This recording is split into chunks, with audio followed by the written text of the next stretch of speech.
Magandang gabi po sa inyo. Ako po si Alfonso Galvez, 45 anyos na ngayon. Isa po akong ordinaryong empleyado sa kasalukuyang nakatira dito sa Maynila. Pero ang kwento pong ito ay hindi tungkol sa akin. Isa po itong kwento ng aking kabataan. Nangyari noong taong 1980 sa isang liblib na baryo sa Mindoro.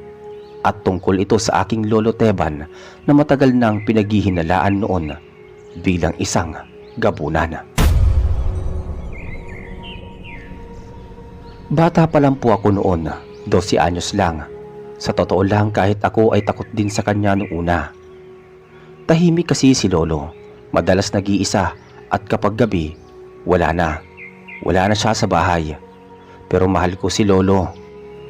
Dahil siya lang ang taong hindi ako sinisigawan kahit magkamali ako. Lagi niya akong tinatawag sa palayaw kong Ponso.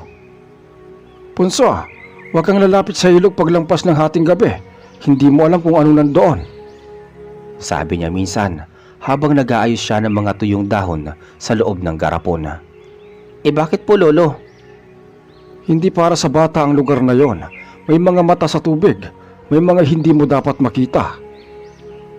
Ang hindi ko alam, hindi lang pala basta kwento ang mga babala ni lolo. Lahat pala ng iyon ay totoo. Noong gabing iyon, Biyernes, nagkayayaan kaming maglaro ng tago-taguan ni Naselo at ang mga pinsang ko. Sa may sapa kami nagtago. Gabi na noon, mga alas 9, pero hindi kami pinansin ni inay dahil akala niya andun lang kami sa likod ng bahay. Nagkahiwa-hiwalay kami ng taguan. Ako nagtago sa likod ng malaking puno. Bigla kong nakita si Selo, hindi kalayuan sa kinaroroonan ko.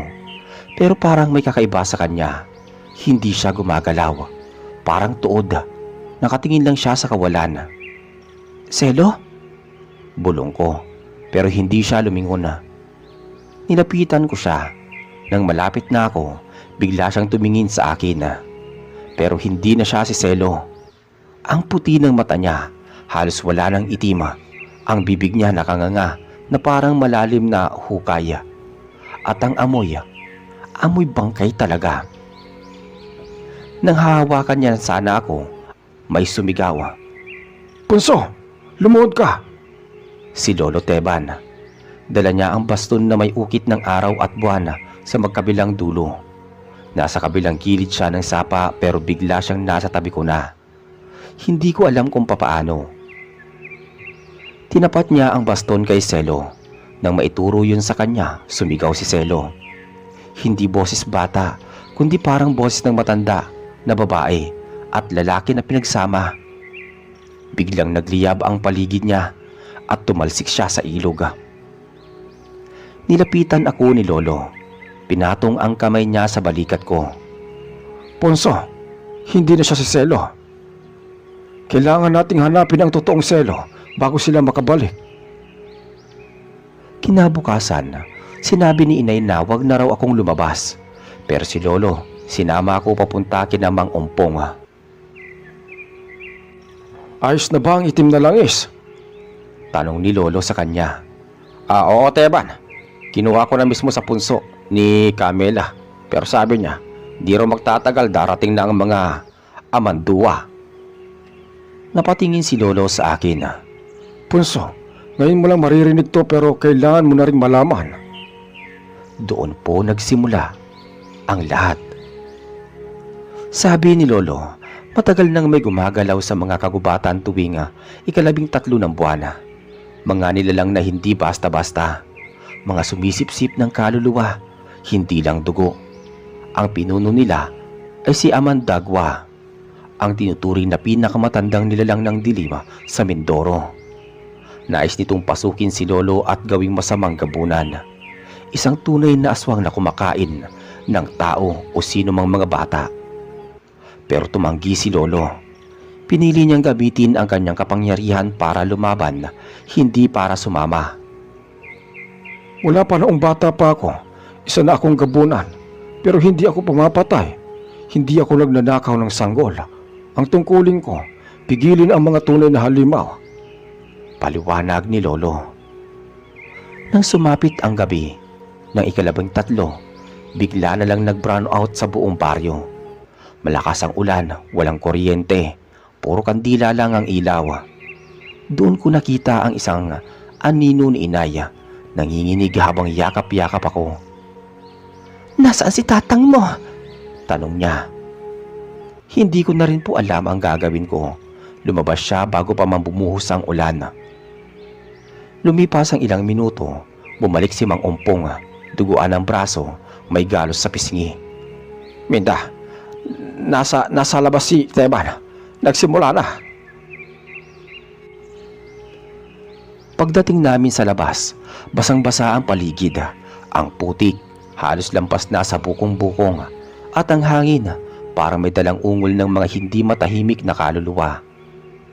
Nandoon si Lolo Teban, nakatayo sa gitna ng 5 bilog na bato. Sa bawat bato, may mga nakapatong na mga dahon ng alagawa at mga tuyong bulaklak na galing paraw kay Camila. Nakita ko kung papaano pinisil ni Lolo ang palad niya. Umagos ang dugo sa gitna ng mga dahon at nilagyan niya ang baston niya ng sariling dugo.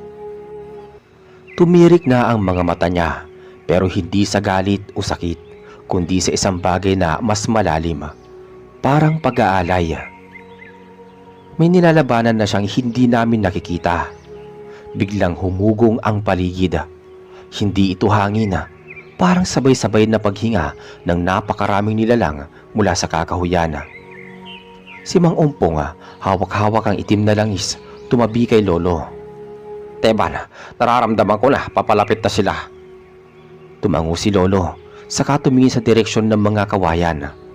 "Huwag kayong lalapit kahit anong mangyari." Lo, wag niyo akong iwan!" Tawag ko at nanginginig ang boses ko.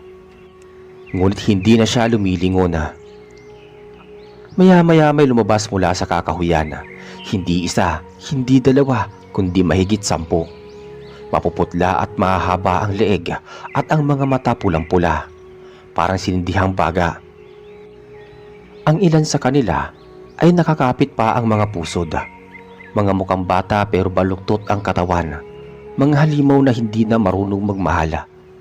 Ang mga iyon ang tinatawag ni Lolo na mga alipin ng Amandagwa. Umikot sila kay Lolo.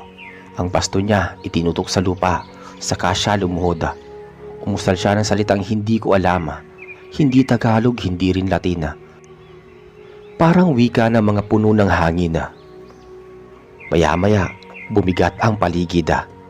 Ang kandila na hawak ni Mang Umpong bigla na lang namatay. Tumigil ang ulan, pero mas lalo kaming kinilabutan. Saka siya dumating, si Amandagwa.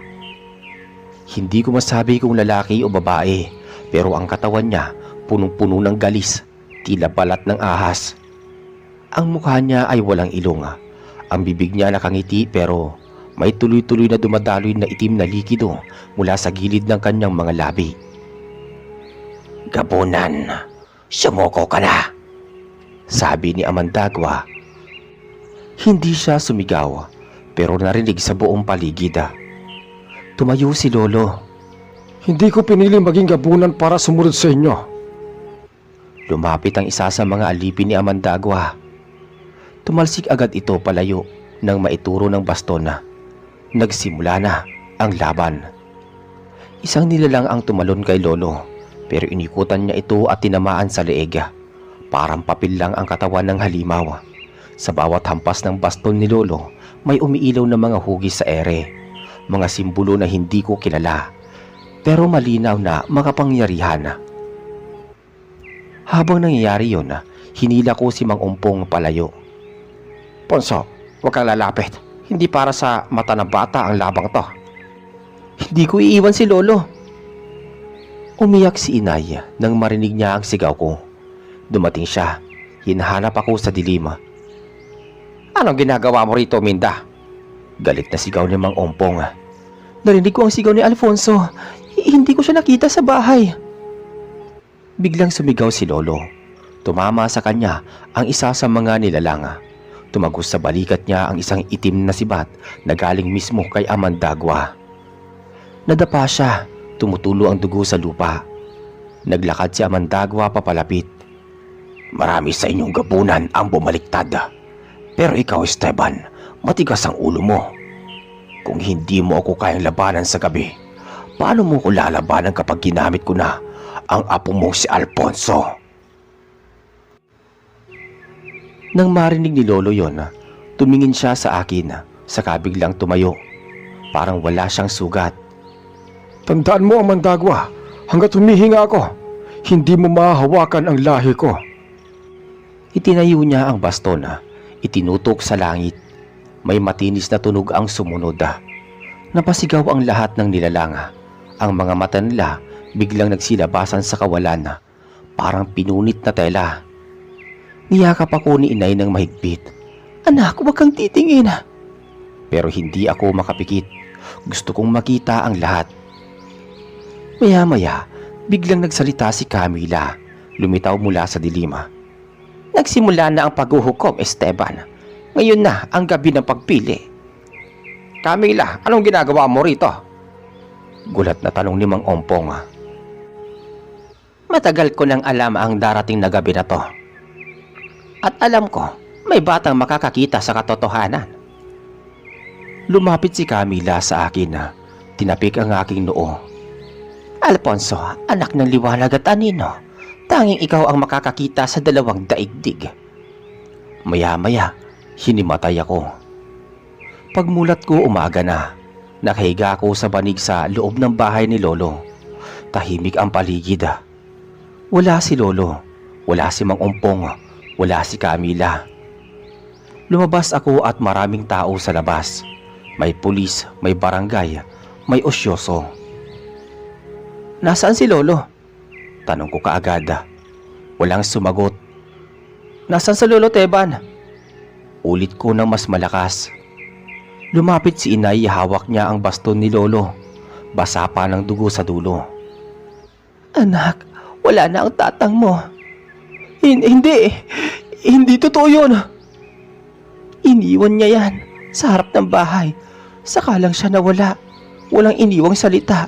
Wala rin bakas ng sapatos o parang naglaho na parang bula. Isang linggo ang lumipas. Tulala lang ako sa ilalim ng puno ng mangga. Doon ako madalas isinama ni Lolo dati para turuan kung paano mag-ukit ng kahoy. May iniwang kahon doon na nakatago sa ugat ng puno. Binasag ko ang padlock at sa loob may papela. Isang lumang larawan naming dalawa at isang pulseras na yari sa sinulid at buto.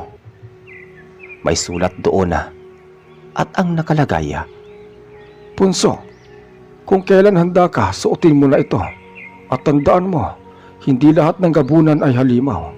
May ilan sa amin nagpipili ng tama, kahit tinatanggihan kami ng liwanag. Napaiyak ako sa sulat na yon. Hindi ko maintindihan lahat ng nangyayari pero alam ko isang bagay. Si Lolo nilabanan ang kampon ng kadiliman para sa amin. Makalipas ang isang buwan mula nang mawala si Lolo Teban, hindi pa rin siya natatagpuan. Kahit ilang beses nang pinasuyod ang labas, ang kakahuyan sa may sapa at ang lumang punso malapit sa ilog, wala silang nahanap. Ni isang bakas ng tsinelas, dugo o anumang suot. Wala talaga. Pero ako, alam kong buhay pa siya. Alam ko kasi gabi-gabi naririnig ko ang baston niya na tumutunog sa labas ng bahay. Yung tunog na parang may kahoy na tumatama sa bato. Hindi siya nagpakita pero pinapaalala niyang nandyan pa rin siya. Isang gabi habang tulog si inay sa duyan, bumangon ako, suot ko ang pulseras na iniwan ni Lolo. Dahan-dahan akong lumabas ng bahay. Walang buwan noon pero maliwanag ang paligid. Maliwanag hindi dahil sa ilaw, kundi dahil sa mga alitap-tap na parang sinadyang gabayan ako. Naglakad ako papunta sa lumang punso kung saan nagkita sina Lolo at Camila dati. Nang makarating ako doon may nakaupong babae sa tabi ng punso. Si Camila. Alfonso, handa ka na bang makinig? Umupo ako sa tabi niya. Ano po bang totoo, Camila? Totoo po ba talaga na lahat ng nangyari? At nasaan si Lolo? Ang gabunan ay hindi lang ang nilalang, isa itong panata. At ang panatang yan, kailangan ipasa kung ayaw mo tuluyang lamunin ang dilim. Panata? Tumango siya. Pinili ni lolo mo na gamitin ang kanyang sumpa para sa kabutihan. Pero hindi habang buhay ang panata. Kailangan may susunod sa yapak. Hindi ako nakapagsalita. Kung hindi ikaw, Alfonso, baka ang lahi mo susunod sa'yo ang mahulog sa kamay ng kadiliman. Biglang lumamig ang hangin. May mga alitap-tap na nagsitakbuhan sa ere. Ang paligid unti-unting nagdilima. Tumayo si Camila. Ngayon ang 13 ng buwan, darating muli ang mga nilalang ng Amandaga. Pero hindi sila para kay Teban. Para sa'yo na sila. Bakit ako? Hindi mo na kayang baliwalain ang dugo na nananalaytay sa'yo. Gabunan ka rin, Alfonso. Pero ang tanong, alin ang pipiliin mo? Nang makauwi ako, tahimik lang ako sa bahay. Hindi ko sinabi kay inay ang tungkol kay Camila. Ilang araw akong walang imik. Si Mang Umpong misang dumalaw at binigyan ako ng maliit na supot. May laman itong pinatuyong dahon, sinulid na pula at maliit na salamin. Sabi ni Camila, ikaw na raw ang bantay ngayon. Bulong niya. Anong bantay? Tanong ko. Bantay ng daan sa pagitan ng mundo natin at mundo ng mga nilalang. Nagsimula na ang pag-usbong. Hindi mo na kailangan tanggihan. Bakit hindi mo ba nararamdaman? At doon ko na nga napansin ang pagbabago.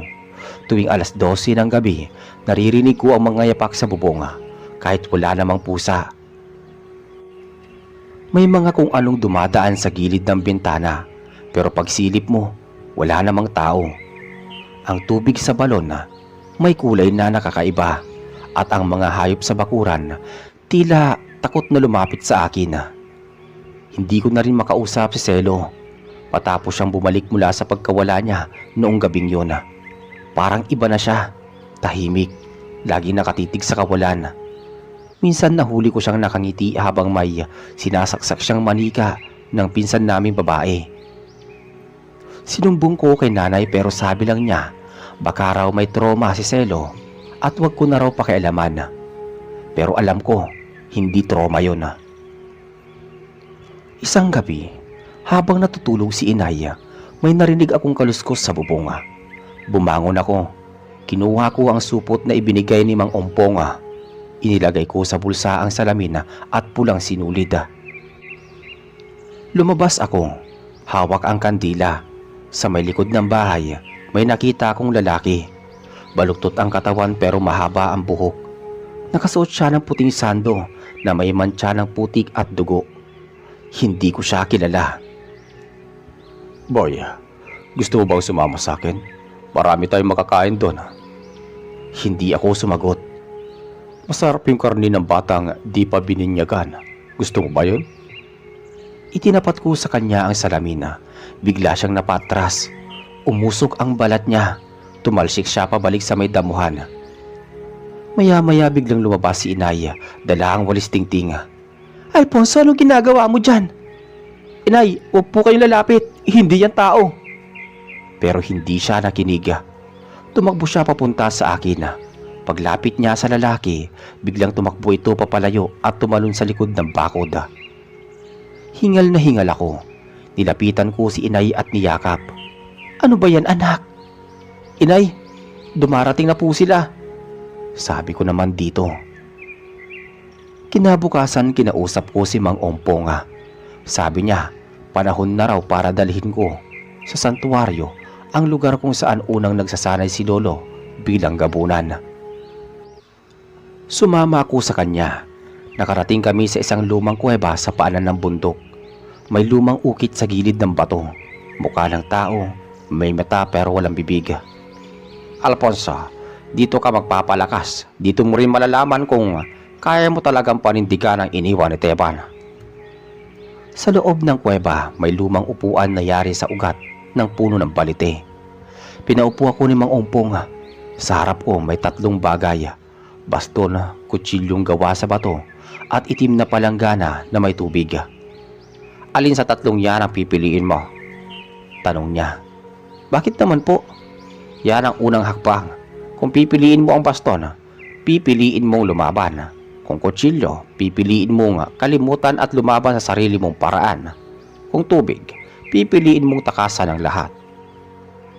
Tumingin ako sa bawat isa. Nanginginig ang kamay ko. Pero hindi sa huli. Kinuha ko ang baston. Pagkahawak ko sa baston, biglang lumakas ang hangin sa loob ng kuweba. Umikot ang tubig sa palanggana kahit walang humihipo. Ang mga ilaw ng alitaptap sa kisame ng kuweba nagliwanag. Umalingaw-ngaw ang boses ni Lolo. Punso anak, anak ng lahi ko. Hindi lahat ng ipinanganak sa dilim ay nakatadhana sa kasamaan. Tumulo ang luha ko. Naramdaman ko ang kamay ni Lolo sa aking balikat kahit wala siya roon. Hindi ko alam kung papaano pero sigurado akong nasa paligid lang siya. At dito na nga. Natanto ko ang lahat. Hindi na ako ang dating Alfonso na takot sa dilim. Ako na ngayon ang bantay sa pagitan ng tao at ng mga nilalang na gustong pumasok sa ating mundo.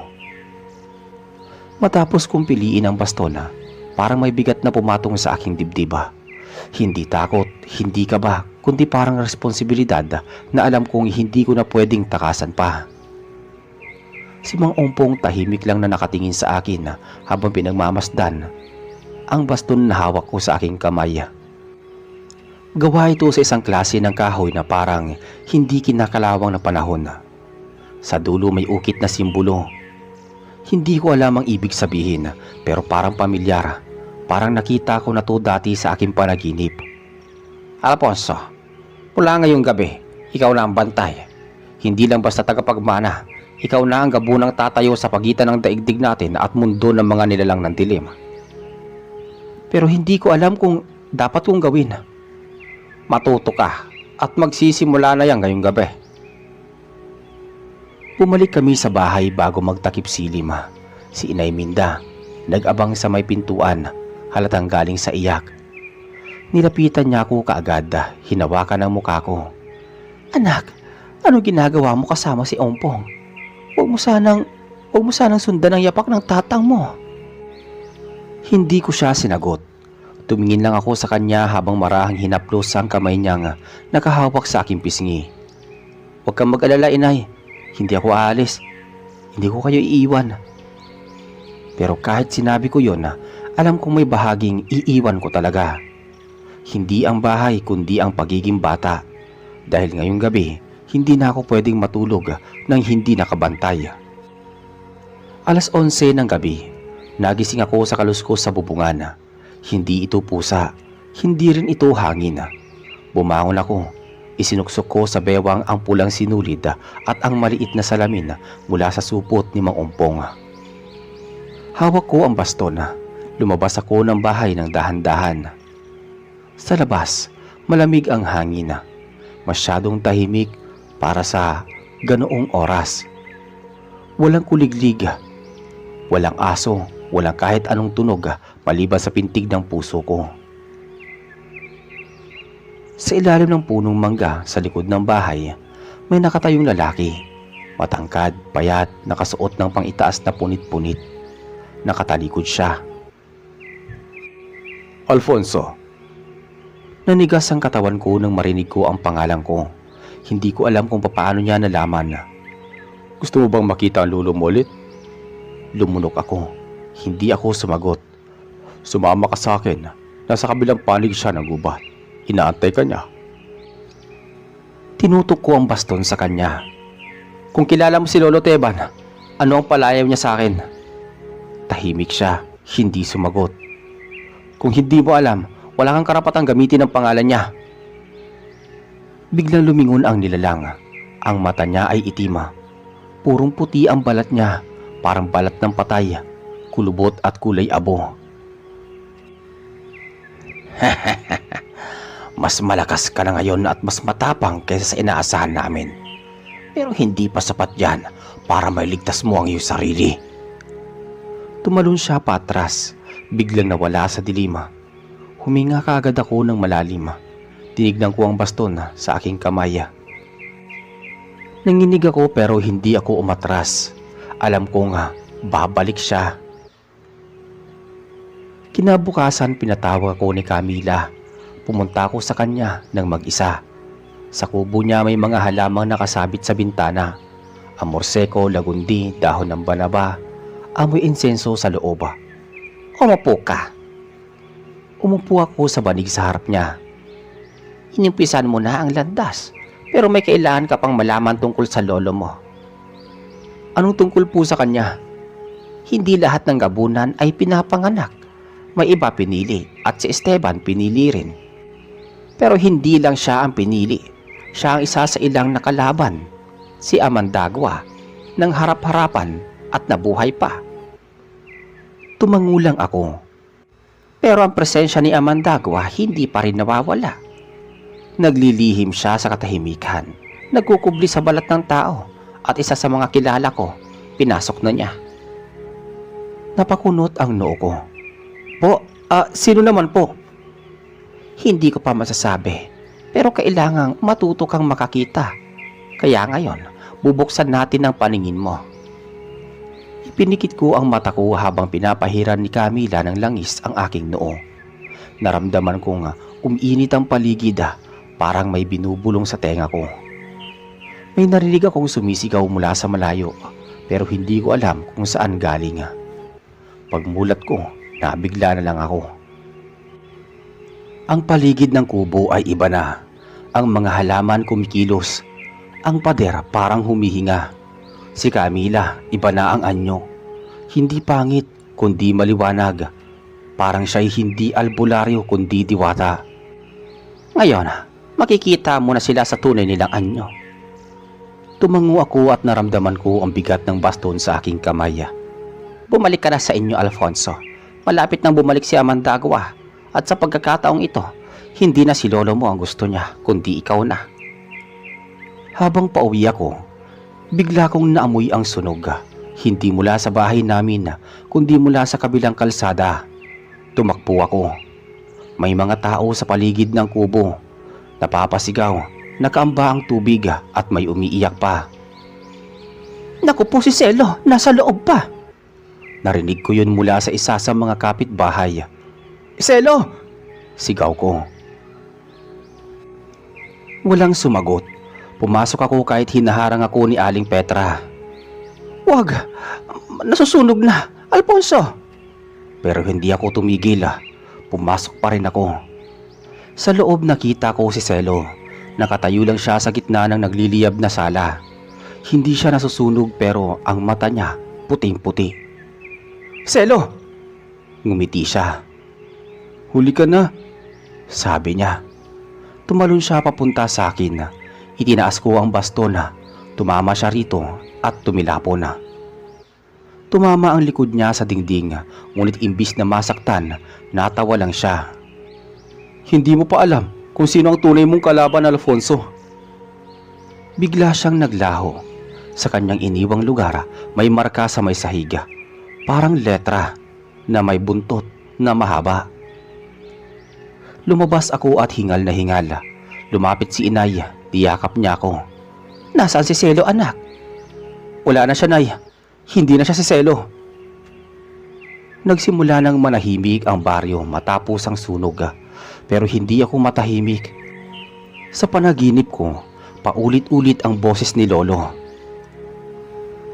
At ngayong nagising na ako, wala na akong balak na pumikit.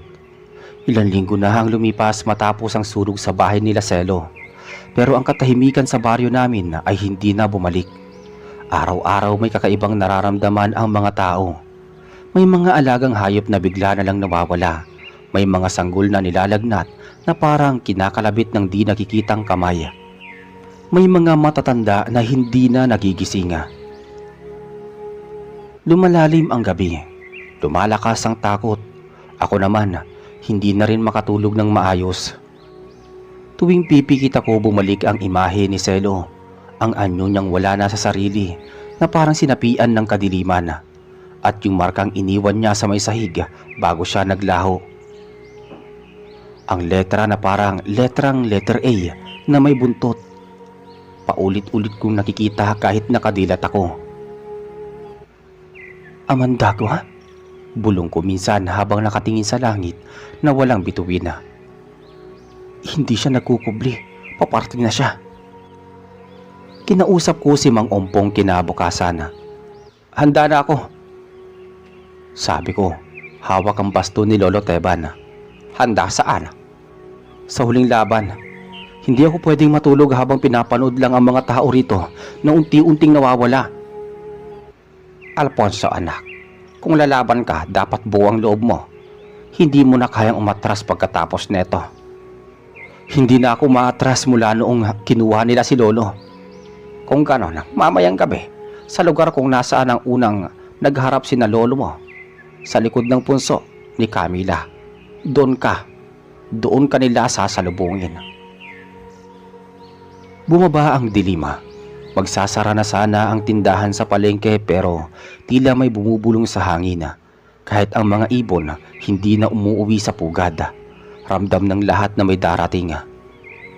Pagkarating ko sa may punso, naroon si Camila, nakasuot ng itim balabal, hawak ang tuyong sanga ng kawayan. Ang gabing ito ay gabing walang bituin, gabi ng pagtimbang ng kapangyarihan. Sabi niya. Tumingin ako sa paligid. Napansin kong may 4 na matandang lalaki sa may kadiliman, mga tagabantay ng santuaryo. Tahimik lang sila pero ramdam ko ang lakas na bumabalot sa kanila. Tumayo ako sa gitna ng bilog. Humawak ako sa may baston na pinikit ko ang aking mga mata. Lolo, kung naririnig mo na ako, bigyan mo ko ng lakas. Nang dumilat ako, narinig ko ang yapak mula sa kadiliman. Mabagal at mabigat. Si Selo. Pero hindi na siya si Selo. Ang katawan niya ay may namumutok na ugat na kulay itim. Ang balat niya parang sapin ng ahas. Ang mata niya hindi na kulay puti, kundi pula na parang apoy. At mula sa likod niya, lumabas si Amandagwa. Malaki, mabaho. Ang katawan ay parang kinulapol ng laman ng bangkay. Sa bawat hakbang niya, namamatay ang damo sa paligid. Alfonso, apo ng gabunan. Ngayon ikaw naman ang susubok. Sa huli lahat kayo sa amin pa rin babagsak. Itinaas ko ang bastona. Tumibok ito sa aking kamay, parang may sariling pulso. Nanginginig ang ukit sa dulo. May narinig akong sigaw. Hindi ko alam kung saan galing o sa ibang panig ng mundo ba. Hindi mo kami pag-aari, sigaw ko. Tumakbo si Selo sa aking direksyon. Bitbit niya ang matalas na kuko na parang bakal. Tinamaan ko siya ng baston sa may tiyan. Umusok ang balat niya. Sumigaw siya pero bumangon ulit. Dumapo siya sa taas ng punso. Mabilis, parang wala ng buto ang katawan. Bigla namang nagsalita si Camila. Alfonso, gamitin mo ang pulseras. Sa dugo ng iyong lahi, bubukas ang kapangyarihan.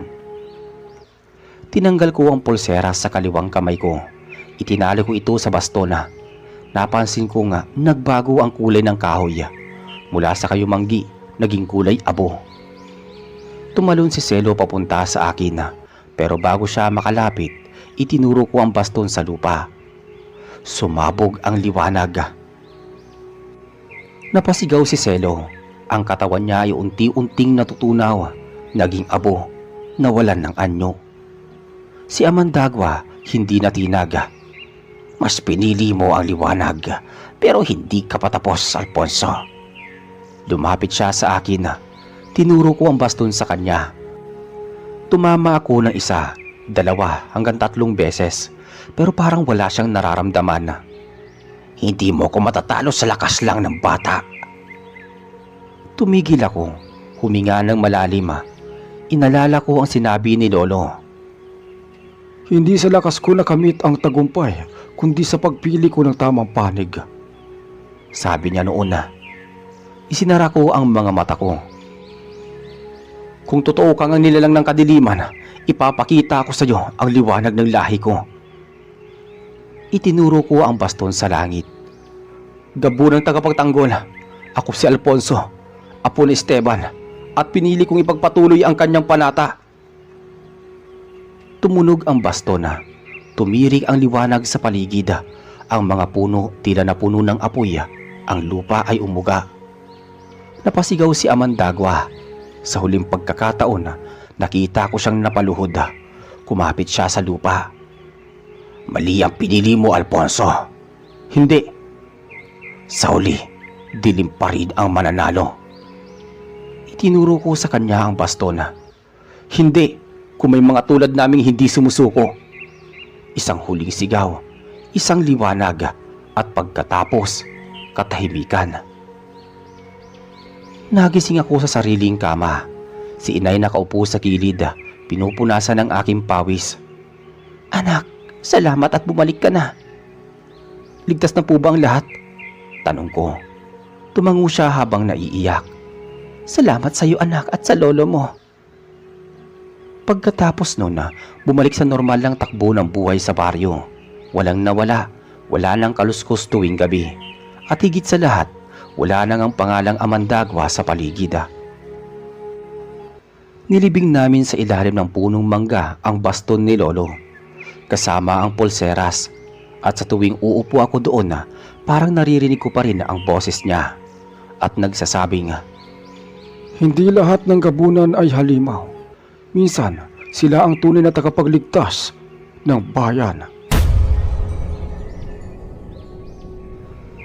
ang ating pagkatao ay hindi nasusukat sa dugo o lahi. Ang tunay na halaga ng isang tao ay nasusukat sa mga disenyong ginawa niya. Lalo na kapag kailangan niyang pumili sa pagitan ng sarili at ng kabutihan para sa mas nakakarami. Minsan ang taong kinatatakutan ng marami ay siya palang tagapagligtas. Huwag agad husgahan ang isang tao base sa anyo o pinanggalingan. Mas mahalaga kung paano siya lumaban para sa tama. Ako po si Alfonso Galvez at taos-puso akong nagpapasalamat sa inyo sa pagbibigay ng boses sa kwento ng aking pamilya. Isa rin po itong paraan ng paalala sa kabayanihan ng isang lalaking buong buhay kong hinangaan. Si Lolo Teban, ang gabunang hindi kailanman yumuko sa kadiliman. Maraming salamat din po sa lahat ng mga tagapakinig. Sana'y naiparating ko ang aral at halaga ng paninindigan kahit sa gitna ng takot, kahit sa mundong puno ng hiwaga. Mabuhay po tayong lahat. Taong 1985, panahon ng tag-ulan, basa ang mga daan at malamig ang hangin sa mga kabundukan ng Sibalom. Sa bandang paanan ng gubat kung saan kami nakatira noon. Madalas kami maglaro ng mga kaibigan ko, pero ako, may isa akong lihim na pinupuntahan. Ang maliit na sapa sa gitna ng masukal na bahagi ng kagubatan. Doon ko siya unang nakita, si Elira. Nandiyan ka na naman? Sabi ng boses mula sa mga punong malalaki. Tumigil ako at tumingin sa paligid. Elira? Tanong ko. Biglang lumabas mula sa likod ng puno ang isang dalagang may mahabang buhok. Mapuputi ang mata at balat na tila may kinang sa liwanag ng araw. Pero ang ngiti niya malamiga. Ano bang ginagawa mo ulit dito, Yani? Tanong ni Elira habang lumalapit. Namimiss lang kita. Totoo bang diwata ka? Sabi ko. Hindi lang basta diwata. May dugong itim ako na hindi ko hiniling. Si Elira ay anak ng diwata ng kalikasan, si Dayang Liris at ng isang dating aswang na si Amaro. Ayon sa kwento ni Aling Ursina, matandang albularyo sa baryo namin, ang pagsasama ng engkanto at aswang ay isang bawal na unyon. Kapag may isinilang na bunga nito, sinasabing siya raw ang magpapabagsak sa balanse ng kalikasan. Pero para sa akin, si Elira ay hindi halimaw. Siya ang tanging nilalang na tumutulong sa akin nang minsang masugatan ako sa kagubatan. Pinagaling niya ang sugat ko gamit ang kanyang kamay lamang. Yani, sa mga darating na araw, may darating na panganib. Baka hindi na kita maprotektahan. Sabi ni Elira. Anong ibig mo sabihin? Tanong ko. Lumalapit na ang mga aswang mula sa hilaga. Si Kaganap, ang pinuno nila. Gusto kong kunin. Gamitin ako para buhayin ng isang mas matinding kadiliman. Sa mga sumunod na araw na linggo, unti-unting nag-iba ang ihip ng hangin sa Sibalom. May mga hayop na nawawala. May mga tao ring nagkakasakit na tila walang dahilan. Si Aling Orsina lang ang may lakas ng loob na magsalita. Nararamdaman ko na ang anak ng liwanag at dilim ay narito na. Ang propesiya ay papalapit na sa katuparan. Nang gabing yun na, dumating ang mga aswang. Ang langit ay kulay abo at may kidlat na sunod-sunod. Ang mga sigaw ng mga taga-baryo ay naghalo sa mga ungol ng mga nilalang na lumilipad at mabilis na tumatakbo. Nakita ko si Turan, ang batang mandirigma sa aming lugar. May hawak na itak at pinuprotektahan ang mga tao. Ngunit nang makita niya si Ilira sa gitna ng gubat na may kumikislap na pakpak sa likod at mata na nagliliwanag sa dilim, bigla siyang tumigil. Aswang! Sigaw ni Turan sabay hablot sa kanyang itak. Hintay! Hindi siya kalaban! Sabi ko naman. Ngunit hindi siya nakinig. Tumakbo siya papunta kay Ilira at sa isang iglap, biglang lumitaw si Itom, isang batang aswang na kasama ni Ilira. Tinabig niya si Turan at sa halip na umatake, niyakap ni Itom ang dalaga. Ililigtas kita, Inay Ilira! Sigaw ni Itom. Anong inay? Gulat na tanong ni Turan habang nakatingin kay Ilira. Oo, siya ang batang niligtas ko sa kagubatan. Anak siya ng isang aswang na pinaslang ng mga tulad ninyo. Hindi lahat ng may itim na dugo ay masama, Turan. Sabi ni Ilira. Dumating si Kaganap kasunod ng mga anino. Mataas, payat, may mahabang kuko at pulang mata. Ilira, sumama ka sa akin. Magkaisa tayo at babalik ta rin natin ang mundo ng mga tao. Hindi ako kabilang sa inyo. Hindi ako ang anak ng kadiliman. May sarili akong daan. Kung gano'n na, mamatay ka sa liwanag na pinili mo. Mabilis ang mga sumunod na pangyayari. Nagsimula ang laban. Sa gitna ng gulo, lumaban si Ilira gamit ang liwanag mula sa kanyang palad at kasabay nito'y may aninong lumalaban mula sa kanyang likod. Tila aswang na kontrolado niya. Hindi ako pipili ng panig. Ako ang magiging tulay. Sabi ni Ilira habang itinutulak palayo si Kaganap gamit ang kapangyarihang sabay na sumiklab sa kaliwat kanang kamay niya. Liwanag ng engkanto at dilim ng aswang. Nang matalo si Kaganap, naglaho ito na parang alikabok. Tahimik ang paligid noon. Ang mga aswang ay nagsitakbuhan. Si Turan ay lumapit kay Ilira. Duguan ngunit buhay. Ikaw ang nilalang na sinasabi sa propesiya. Oo, pero hindi ako ang sisira sa inyo, kundi ang magliligtas. Pagkatapos ng gabing yun, si Ilira ay hindi na muling nakita sa Sibalom. Ngunit sa loob ng gubat, sinasabi ng mga matatanda na may dalagang may mahabang buhok na lumalakad sa dapit hapon kasama ang isang batang lalaking aswang na tila anak niya. Sa tuwing may nawawala sa kagubatan, kadalasan ligtas itong bumabalik na may mga sugat na tila hinaplos ng liwanag. Nang lumipas ang gabing yun, tahimik muli ang Sibalom, ngunit ang katahimikan ay hindi tanda ng kapayapaan, kundi ng tensyong naghihintay ng panibagong pagsabog. Mula sa araw na yon, maraming nagtanong saan napunta si Ilira.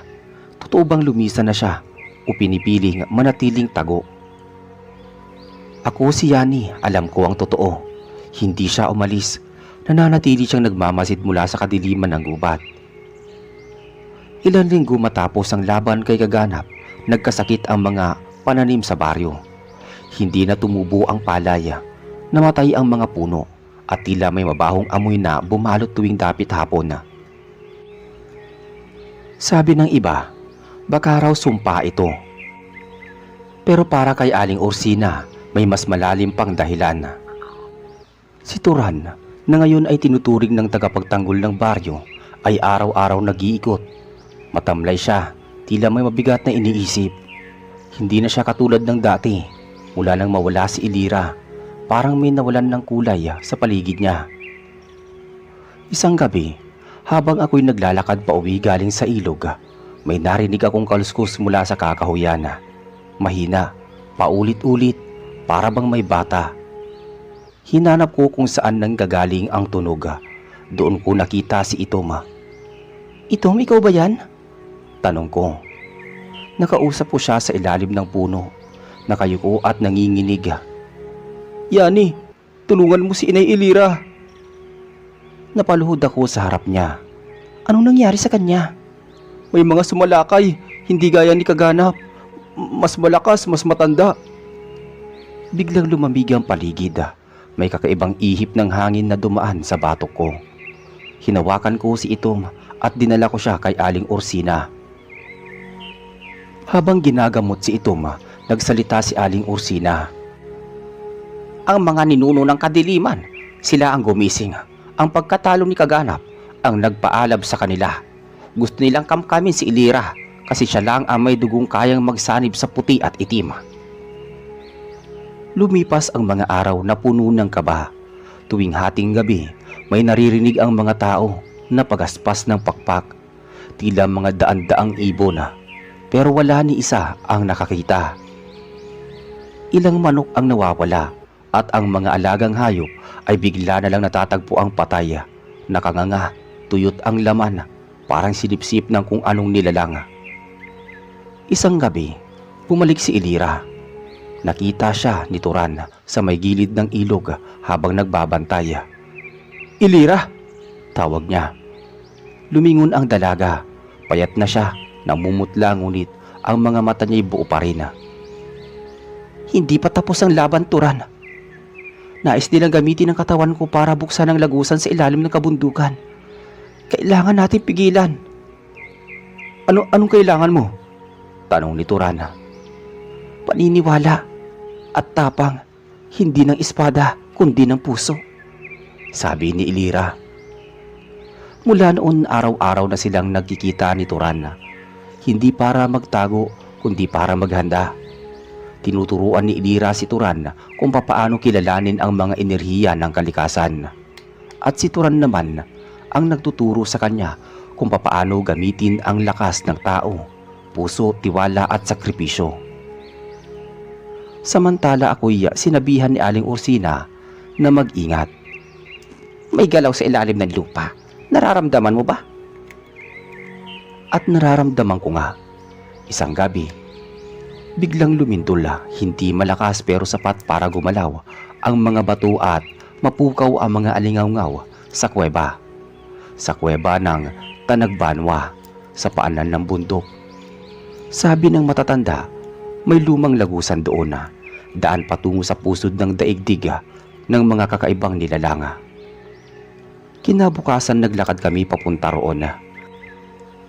Ako, si Turan, Aling Ursina, si Itom at syempre si Elira. "Kapag nabuksan ang lagusan na to, magkakaroon ng pagkakataon ng mga pinuno ng dilim na pumasok sa mundo ng mga tao. At kung mangyari yun, wala nang makakapigil sa kanila." "Kaya natin to," sagot ni Turan. "Sigurado ka? Hindi ko alam kung kaya kong kontrolin ang sarili ko kapag nagsimulang gumising ang dugo sa aking loob." Lumapit si Turan, hinawakan ang kamay niya. "Ang nakikita ko sa'yo nung gabing nilabanan mo si Kaganap, hindi halimaw, isang tao, isang kaibigan," sabi ni Turan kay Elira. Tahimik ang lahat. Pagpasok namin sa loob ng kuweba, malamig, madilim, ang mga pader ay kakaiba.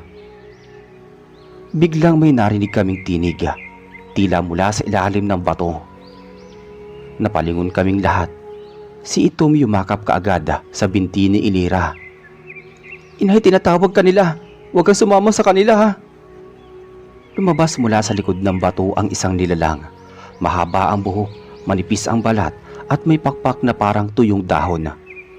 Ito si Laguno, isa sa matandang tagapagbantay ng mga nilalang ng dilim. "Anak ka ng ating dugo. Ang laman mo ay pinto. Kapag isinuko mo ang sarili mo, mabubuksan ang daan. Hindi ko sila isusuko. Hindi ako nilikha para sirain ang mundong to. Pero hindi mo rin maiwasan ang dugo mo, sabi ni Laguno. Biglang sumigaw si Ilira. Napayuko siya. Naglalaban sa loob ng katawan niya ang dalawang kapangyarihan. Tumayo si Itom sa harapan niya. Itinaas ang kamay. Maawa ka kay inay. Hindi siya katulad ninyo. Ngunit si Laguno ngumiti lang. Ang batay may puso. Pero ang puso walang halaga kung ang kaluluwa ay gutom. Sumigaw si Ilira. Tumayo at sa isang iglap pumutok ang liwanag mula sa kanyang katawan. Parang sumabog ang hangin sa loob ng kuweba. Natumba kami. Si Laguno umurong. Napasigaw siya. Nasusunog ang balat. Tama na. Hindi ko kayo kailanman sasamahan, sigaw ni Ilira. Umalingaw-ngaw sa buong kuweba ang tinig ni Ilira. Nagliyab ang mga ukit sa padera. Ang lagusan ay unti-unting nagsara. Gumalaw ang mga bato at pumutok ang mga ugat ng lupa. Babalik kami. Babalik kami. At ikaw, Ilira, magiging susi. Pagkasara ng lagusan, bumagsak si Ilira. Inalalayan siya ni Turan. Namumutla pero buhay naman. Salamat. Dahil naniwala ka. Hindi sumagot si Turan. Yumakap lang. Pag-uwi namin sa baryo, hindi na kami nagsalita pa tungkol sa nangyari. Ang mga tao ay muling namuhay ngunit ang kagubatan ay tila laging may matang nakatingin. Si Ilira muling naglaho sa likod ng mga punong kahoy. Pero sa tuwing may batang nawawala at biglang bumabalik kinabukasan na para bang walang nangyari, alam naming naroon pa rin siya, bantay ng kadiliman at liwanag. Matapos magsara ang lagusan sa kuweba ng Tagbanwa, muling bumalik sa normal ang takbo ng buhay. Ang mga tao kahit hindi nila alam ang buong nangyari ay tila ramdam ang gaan ng hangin at ang pagbalik ng sigla ng kalikasan. Ang mga pananima ay muling tumubo at ang mga hayop ay hindi na nawawala. Pero alam naming hindi pa iyon ang talagang kapayapaan. Hindi na muli nagpakita si Laguno, pero si Ilira ilang ulit ko pa rin nakita sa loob ng kagubatan. Sa tuwing sinasadya kong dumaan sa sapa, hindi man siya lumalapit, alam kong naroon siya, nakaupo sa isang bato, nakamasid, tahimik. Si Itom ay kasamang palaging nakaalalay sa kanya. Yani, tawag niya sa akin minsang gabi habang ako'y naglalakad pa uwi. Nilingon ko siya at nakita kong lumapit si Ilira. May bitbit na halamang gamot. Pakibigay mo to kay Aling Ursina. May narinig akong ubo mula sa hangin nang gagaling sa kubo niya. Totoo ba? Paano mo nalaman? Ang kalikasan nagsasalita at ako'y anak neto. Kahit kalahati lang. Kinuha ko ang mga halamang gamot at tumango. Alam mo, Ilira, gusto ko pa rin ng maraming tao rito. Kahit hindi sila sigurado kung ano ka. Kasi niligtas mo kami. Sabi ko. Ngumiti si Ilira. Hindi nila kailangan maintindihan ako. Basta ligtas sila, sapat na yon. Ilang buwan ang lumipas. Minsan, may balita kaming natanggap na may batang babae raw na tinangkang dukutin ng kung anong nilalang sa may bahagi ng ilog. Doon sa bandang walang kabahayan. Ayon sa kwento ng bata, may anino raw na lumapit sa kanya. May pakpak, ngunit bago siya mahila, biglang may liwanag na dumaan sa kanyang harapan at napalayas ang nilalang. Si Ilira yun. Pinoprotektahan pa rin niya ang bayan. At gagawin niya yon hanggat kaya niya. Pero may hangganan ng bawat tagapagbantay. Kapag naubos na ang liwanag, maglalaban ang dugo sa loob niya. Minsang gabi, bumisita sa akin si Itom. Laking gulat ko nang bigla siyang sumulpot sa may bintana namin. Yani, gising ka pa? O anong ginagawa mo rito? Delikado sa labas. Sagot ko habang binubuksan ang bintana. May paparating. Mas malakas pa kinakaganap at Laguno. Ha? Anong ibig mong sabihin? May matanda, si Binukaw. Siya yung lulo ng mga unang aswang. Nasa malayong bundok siya naninirahan, pero ginising siya ng mga nawawalang kapangyarihan. Gusto niyang kunin si Inay Ilira kasi siya raw ang susi para makalabas siya sa kabundukan at maging hari ulit ng dilim. Napatigil ako. Teka, anong gagawin natin? Si Inay, nag-iisa sa gitna ng gubat, pinoprotektahan niya ang taniman ng mga halamang engkanto. Doon kasi nila gustong dumaan para palakasin ang sarili nila. Kinabukasan, nagpasya si Turan na puntahan si Ilira. Ako at si Itom sumama. Pagdating namin sa gitna ng gubat, naroon si Ilira. Nakaluhod siya sa harap ng isang puno nga may puting bulaklak na tila naglalabas ng usok. Ilira, kailangan mo umalis dito. Ayon kay Itom, may paparating daw. Hindi ako aalis. Hindi ko pwedeng iwan ang punong to. Ito ang puno ng Albina, ang huling punong may taglay ng lakas para pigilan ang pagbukas ng lagusan ni Binukaw. Pero paano mo siya pipigilan kung ikaw lang mag-isa? Di ako mag-isa. Narito na kayo. Sagot ni Ilira. Biglang dumilim ang paligid. Umalon ang hangin at ang mga sanga ng punong kahoy ay tila lumuluha ng itim na likido. Lumitaw mula sa malayo ang isang nilalang na tila pinagsama-samang usok, laman at buto. Ilira! Sanggol ng diwata at kadiliman, sumama ka sa akin. Binukaw, matagal ka nang nananahimik. Huwag mong sirahin ang mundong ito muli, sabi ni Aling Orsina. Ngunit si Binukaw ay lumapit, lumutang. Ako ang tunay na hari. Sa dugo mong may dalang pinto, magigising akong ganap. Kung gusto mong magising, kailangan mo akong talunin. Lumipad si Ilira.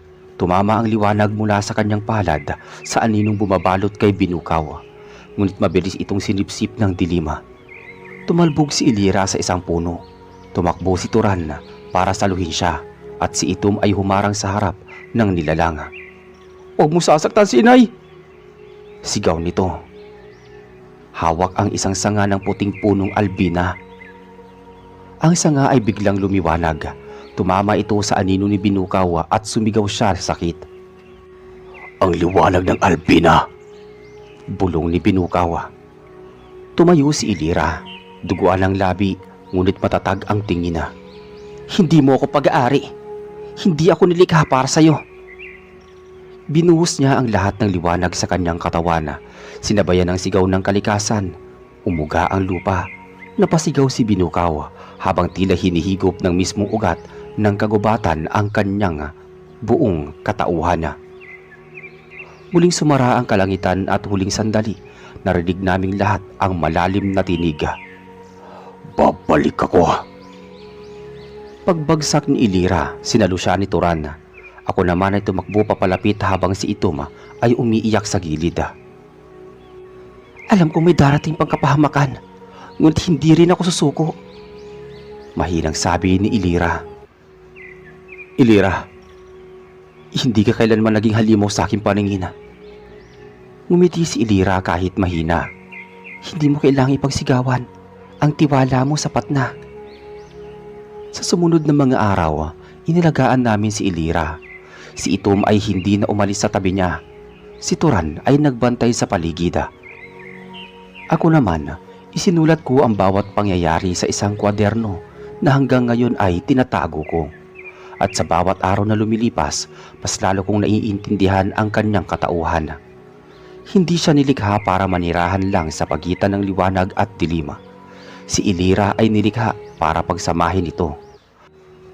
Para ipakita sa ating lahat na minsan, ang pinakamalalim na kadiliman ay matatalo ng liwanag ng isang pusong may tapang, mapagmahal, kahit siya man ay tinatawag ng iba na halimaw. Sa paglipas ng mga linggo, bumalik ang sigla ni Ilira. Bagamat may bakas pa rin ng pagod sa kanyang muka, ang kanyang presensya ay tila muling nagbigay ng panatag na pakiramdam sa paligid. Si Turan ay laging nasa kanyang tabi, tahimik na tagapangalaga. Si Itom naman mas naging masigla, pero hindi na siya gaya ng dati. Tila mas mulat na siya sa bigat ng mundo sa paligid niya.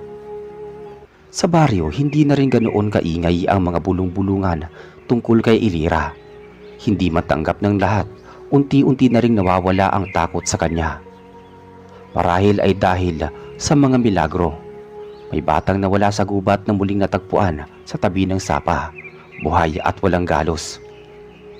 May matandang bulag na bigla na lang nakakita matapos matulog sa ilalim ng punong albina.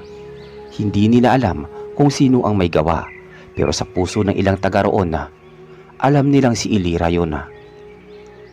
Isang hating gabi, habang abala ko sa paghahakot ng kahoy sa may bandang gilid ng kagubatan, may narinig akong yabag, mabigat, mabagal, para bang may hinihila. "Yani!" Mahinang tawag sa likuran ko. Paglingon ko, naroon si Ilira, maputla, may bitbit na batang babae na tila walang malay. "Ano nangyari?" Tanong ko agad habang lumalapit. "Nakapasok sila. May 3 sa kanila, hindi ko sila kilala. Pero amoy ko ang dugo nila. Hindi sila aswang, hindi rin engkanto," sabi ni Ilira. "Teka, nasan sila?" tanong ko. "Hindi ko sila napatay, pero napalayas ko." Dinala namin ang bata kay Aling Orsina. Pagkabigkas pa lang ng matanda sa kanyang orasyon, napabangon ang bata at naluha. Tila nanumbalik ang alaala, pero hindi niya maikwento kung ano ang nangyari. Tanging isang salita lang ang binikas ng bata habang nanginginig. At ang sabi niya, "Bakunawa." Nagkatinginan kami, Turan, Ilira at Aling Orsina. "Hindi ba yun alamat lang? Yung bakunawa na yan?" tanong ni Turan. "Hindi lahat ng alamat katang-isip. May mga nilalang na matagal ng tulog, pero kapag ginising, mas masahol pa sa mga halimaw ang dala nila," sagot ni Aling Orsina. "Pero bakit ngayon?" tanong ko naman. "Kasi buhay si Ilira. Habang buhay ang tagapagsanib ng liwanag ng dilim, patuloy rin ang paggalaw ng mga persang gustong makialam." Lumipas ang 3 araw, tahimik, pero isang gabi, dumagundong ang lupa. Tumigil ang lahat ng hayop sa paligid. Ang mga aso't pusa ay naguunahan sa pagtago. Ang mga ilaw sa baryo ay bigla na lang nagkapatay-patay. Tinignan ko si Itom, nakatayo siya sa may pintuan ng kubo namin, tila nakikiramdam. "Paparating na sila. Hindi na sila papasok para magnakaw, kundi para kunin si Inay Ilira." Nagtakbuhan ng mga tao sa baryo patungo sa simbahan. Ang simbahan ang tanging lugar na may malaking kandila at sinaunang bato sa paligid. Sabi ng matatanda, iyon daw ang pinakamalakas na depensa laban sa mga hindi tao. Si Ilira nasa gitna ng plaza.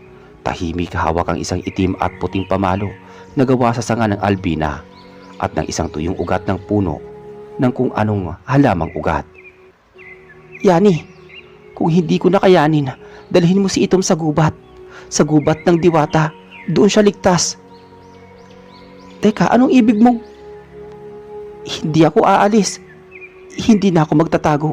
Oras na para pumili." Dumating ang nilalang mula sa langit. Lumipad, mahaba ang katawan, parang higanting ahas na may pakpak. Mata niya ay pula at ang buntot ay may mga tinik na parang sibat. "Siya ang bakunawa." "Hindi. Ako ay anino niya. Ako ang bunganga ng kanyang pagkagising." Tumama ang kidlat, umuga ang lupa. Lumabas mula sa ilalim ng simbahan ang 3 aninong nilalang, mga humanoid. Matangkad, walang muka, at ang katawan ay parang usok na itim. "Si Ilira ang gusto nila. Buhay siya pero gustong gawing sisidlan." "Hindi ko hayaang mangyari yan," sabi ni Ilira kay Aling Orsina. Tumakbo siya papunta sa gitna. Sinugod ng 3 nilalang. Sa unang bugso, sinambulat niya ang liwanag mula sa kanyang pamalo at ang isa sa mga nilalang ay napatras. Ngunit ang dalawa mabilis na lumusot sa lupa at sumulpot sa likod niya. Sumugod si Turan, tiniga ang isa gamit ang kanyang itak. Sumigaw ang nilalang at nawala sa hangin. Ako lumapit kay Itom at sinabing huwag siyang lalapit. Pero si Itom, imbis na sumunod ay tumakbo papunta sa punong albina. Bakit siya pupunta ron? Tanong ko. May kailangan siya, sabi ni Ilira. Nang bumalik si Itom, bitbit niya ang isang maliit na sisidlang bato. Lumapit siya kay Ilira. Inay, gamitin mo to. Ito raw ang puso ng albina, sabi ni Itom. Binigay sa akin ang boses ng puno. Tinignan ni Ilira ang bato. Maliit lang, kumikislap ngunit habang hawak na ito, unti-unting nagliwanag ang paligid. Maya-maya, umungol ang bakunawa na animoy nagalit bigla. Bumagsak ito sa lupa at nayanig ang buong lugar. Nahati ang lupa, may mga bitak sa paligid ng simbahan. Ang mga tao ay nagsigawan, pero si Ilira hindi natinag. Hindi ako nilikha para yumuko sa dilim, at hindi ako nilikha para lang magliwanag. Ako ay tulay, at sa tulay hindi dumadaan ang takot, kundi purong tapang lang, sabi ni Ilira. Tumalon siya papunta sa nilalang. Hawak ang pamalo at ang pusong bato ng albina. Nang magtagpo ang kanilang lakas, lumiwanag ang buong paligid. Ang anino ay nagliyaba, ang langit ay tila nasunog sa liwanag. Nang bumagsak si Ilira sa lupa, hawak pa rin niya ang pamalo. Ang mga nilalang ay naglaho na. Si Itom ay tumakbo sa kanya, yumakap. Si Turan ay lumapit din. Tumulong, tumayo si Ilira. Natapos na ba? Tanong ko habang papalapit. Hindi, pero hindi rin nila nakuha ang gusto nila, sagot ni Ilira habang hinihingal. Ngumiti si Ilira. Hanggat may taong naniniwala, hindi nila ako kailanman mapapasa kanila. Mula sa araw ng huling pag-atake ng mga nilalang mula sa langit, muling nagbalik ang tahimik na kalagayan ng Sibalom. Ngunit sa kabila ng katahimikang iyon, alam naming lahat na nag-iwan ito ng malalim na sugat sa kalikasan at sa puso ng bawat nakasaksi. Si Ilira, bagamat nagtagumpay na labanan ang panganib na dala ng nilalang, na isang bakunawa, ay tila humina ang katawan. Ang balat niya ay pumuti ng kaunti, at ang liwanag sa kanyang mga mata ay hindi nakasintindi ng dati. Napansin ko rin na mas madalas siyang mapag-isa sa tabi ng punong albina. Waring nakikipag-usap sa hangin o sa mga nilalang na hindi namin nakikita. Isang gabi, habang kami ni Itom ay nag-uusap sa labas ng kubo ni Aling Ursina, bigla siyang napahawak sa dibdib. Nararamdaman mo yun, Yani? Bulong niya. Anong ibig mo sabihin? Tila may nawawala, parang may dahan-dahang kumukuha sa liwanag ng inay ko. Napalingon ako sa punong albina. Nandoon si Ilira, nakaupo sa paanan ng puno. Nakapikit at para bang may dinadalang mabigat. Kinabukasan pinulong ni Ilira si Turan, Aling Ursina, ako at si Itom. May kailangan kayong pagpasyahan, sabi ni Ilira habang hawak ang sanga ng albina. Bakit parang ang lalim ng iniisip mo? Tanong ni Turan. Dahil tapos na ang panahon ko rito. Ang katawan, ang kaluluwa ko ay pinaghahatian na ng dalawang puwersa, liwanag at kadiliman. Alam kong hindi ko ito kayang balansehin habang buhay. Anong gusto mong gawin? Tanong ko naman. Kailangan ko bumalik sa pinagmulan, sa pagitan ng mundo ng tao at engkanto. Doon ko isasara ang ugnayan ko sa dilim. Pero sa pag-alis ko, mawawala na rin ang liwanag na pumuprotekta sa lugar na ito. Tumutol agad si Turan. Hindi ka pwedeng umalis. Mas kailangan ka pa namin dito. Ngunit ngumiti lang si Ilira. Hindi ko nais ang pamamaalam, pero kung ang pagpapaalis ko ang magiging simula ng paghilom ng mundo, gagawin ko. Umakyat kami kinabukasan sa pinakamataas na bahagi ng bundok, sa tinatawag nilang talampas ng daluyan. Sabi ng matatanda, doon unang bumaba ang mga diwata para makisalamuha sa tao, at doon din isasara ng mga sinaunang tagapangalaga ang mga lagusan patungo sa mundo ng mga nilalang. Habang nasa itaas, hinawakan ni Elira ang puso ng Albina na ibinigay sa kanya ni Itom noong labanan nila ang Bakunawa. Dahan-dahan niya itong inilagay sa gitna ng batong bilog na tila altar ng mga engkanto. Lumakas ang hangin, kumislap ang langit, ang lupa ay tila humina. Lumapit si Itom. Inay, hindi ba ako pwedeng sumama sa'yo? Hindi anak, dito ka na. Dito ka ligtas. Ikaw ang alaala ko. Ikaw ang paalala na kahit sa puso ng dilim, kayang sumibol ang liwanag. Lumapit naman si Turana. Elira, salamat. Salamat sa paniniwala sa amin. Sa pagpili sa amin. Kahit kailanman hindi mo kailangan gawin yon. Ngumiti si Elira. Ikaw ang dahilan kung bakit ko piniling labanan ng isang nilalang. Dahil sa'yo, naniwala ako may kabutihang nag-aabang sa isang tulad kong itinuring na sumpa. At sa huling pagkakataon tumingin siya sa akin. Yani, isulat mo ito, hindi para sambahin ako, kundi para malaman ng susunod na henerasyon na minsan may isang nilalang na hindi piniling sumuko sa kanyang madilim na pinagmulan. May isang Elira. Tumayo siya sa gitna ng bilog. Binuka ang mga palad mula sa kanyang katawan. Sumambulat ang liwanag. At magkahalo ang liwanag at dilim. Umikot, sumasayaw sa hangin. Tumama ito sa kalangitan, sa mga lupa, sa mga ugat ng puno at sa tubig ng ilog. Maya-maya, unti-unti siyang naging liwanag hanggang sa tuluyang maglaho. Tahimik ang lahat pagkatapos noon.